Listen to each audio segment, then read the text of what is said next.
Hey folks, it's Dr. Mike and it's Sunday, October 21st. Well, actually for me, it's October 20th. I'm actually shooting this video on Saturday morning here at Medical Fitness Pros. And what we've done here, folks, is we put together a flow chart of how to manage a medical exercise training client.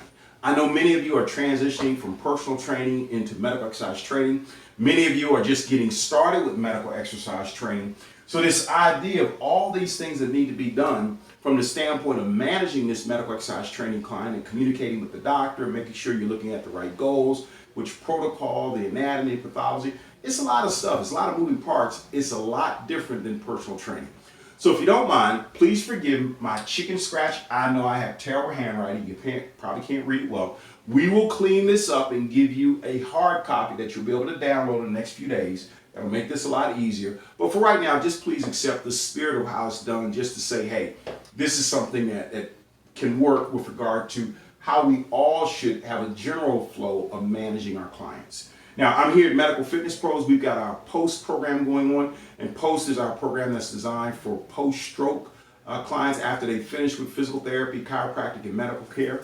So I was helping out Andre Gramion, the director of our program, this morning, and it just dawned on me that we needed to put this in 30 for 30 just so you would have a better idea of all these pieces that I've talked about, kind of how they all work together. So if you don't mind with this, we have a number of different phases, and over the next several 30 for 30s, we're going to go into each one of these phases. But please, if you would, just bear with me as I kind of just give you a summary of this. The initial contact is that initial contact that you make with the client, okay? That first phone call, email, or text. Hopefully it's a phone call, and in that call, you want to get the client's condition or their diagnosis, who's making the referral, but most importantly, their MET needs. What are they coming to you for? Now, in your head, you're going to do a quick anatomy review. You're going to determine who you need to communicate with, and then you're going to schedule the client and make sure that you go over the fees and attire that they need to wear or bring with them so they're appropriate for their first session.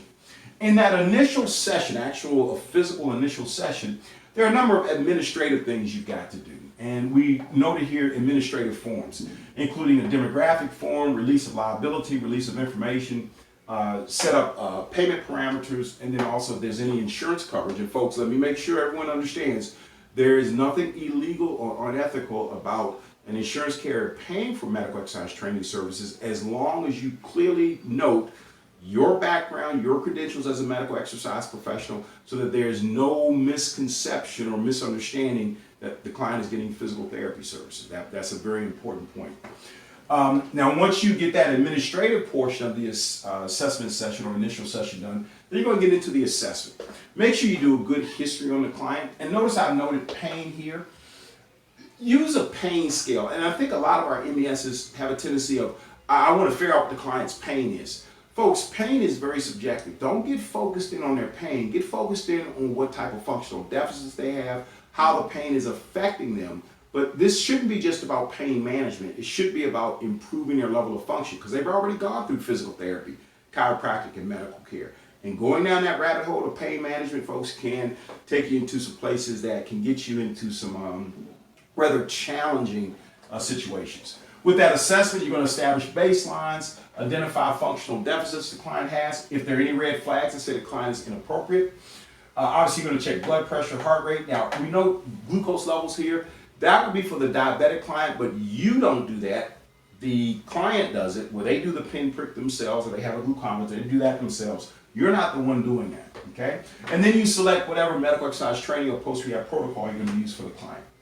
After the assessment is done, then you're going to determine the functional outcome measures you'll use as a means of determining if the client is making progress. We'll talk about those later. Short-term goals and long-term goals should be established. You're going to write a summary of what you found in the assessment. You're going to develop your program. You're going to get a medical clearance, and then you're going to forward that report over to the doctor, therapist, or chiropractor that referred the client, or the medical professional that's the professional of record in managing that client. After you've done all that, you'll schedule your sessions once a week, twice a week, 3 times a week, once a month, whatever the case is, that's appropriate for the client based on what the two of you mutually agree upon. And then you're going to start your training sessions. And forgive me, we got a little bit of when we were putting this back up on the board, it got a little bit scratched there. With every training session, you're going to start out by checking blood pressure and heart rate. Even for your apparently healthy clients, check blood pressure, heart rate. There are plenty of monitors around that can do it electronically for you. And if they're diabetic, make sure you do have them do that blood glucose check, because we want to make sure that we don't put clients in any type of jeopardy with the exercise program. Obviously, you're going to do your warm-up. You need to think about the goals you have for that session, and then you're going to train the client. And train the client with whatever means you feel is effective that will help the client reaching their goals. And of course, you're going to document what you're doing with that client. This becomes important, to document what you're doing with the medical exercise training client. Now, that's what you're going to do during those training sessions, but periodically you're going to need to produce a progress report. The progress report should be a one-page document that addresses the deficits and goals that you noted during the assessment or the post-assessment, the assessment summary. Also, you're going to note the activities and exercises you're doing with the client, your recommendations with the continuation of the exercise program, or what we call your plan of training, your POT. This should be done every 30 days or whenever the client is going back for a follow-up visit with their physician, chiropractor, or physical therapist. You need to produce a progress report that gets there to the doctor or therapist or chiropractor's office before the client arrives. Okay?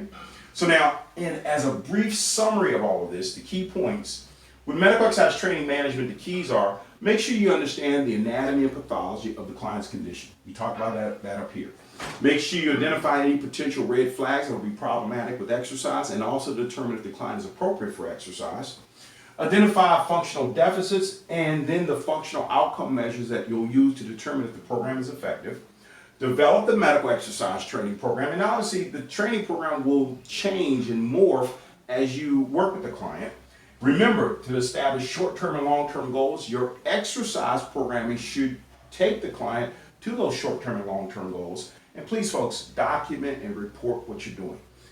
With that initial assessment, you need to write out an initial summary to say, here's what we found with the client, and then periodically write the progress reports. Again, every 30 days or whenever there's a follow-up visit.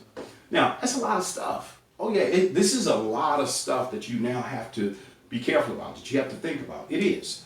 But with medical exercise training, we also tell you through our courses at the Medical Exercise Training Institute, you should charge more for medical exercise training for both the assessment and the sessions, because it does require a greater level of professionalism as well as a greater level of professional competence to manage these clients. So we'll be back tomorrow with another 30 for 30 where we'll talk about these first two phases, give you a little bit more information, and we appreciate you just simply bearing with us with this hieroglyphics that we have here, but it kind of gets us started with the idea of client management.